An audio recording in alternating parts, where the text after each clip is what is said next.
நண்பர்களுக்கு ஒரு சிறிய நினைவூட்டல். என்னென்னா, போன மாதம்தான் விஜய் பிரபாகரன் தேமுதிக மாநாட்டில் பேசினது எல்லாருக்கும் ஞாபகம் இருக்குன்னு நினைக்கிறேன்.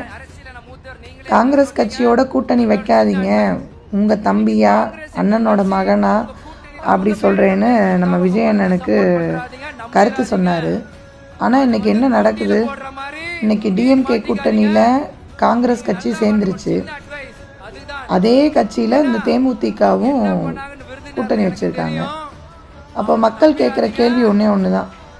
போன மாநாட்டில், அதுவும் நடந்து போன வருடம் கிடையாது, போன 1.5 மாதத்துக்குள்ளே நடந்த மாநாட்டில் சொன்னது இன்றைக்கி நடந்தது அரசியல் வசதிக்காகவா? அரசியலில் கருத்து மாறலாம், ஆனால் ஒரே மாதத்தில் மாறினா மக்களுக்கு சந்தேகம் வராதா? மக்கள் இப்போ எல்லாத்தையுமே பார்த்துக்கிட்டு தான் இருக்காங்க.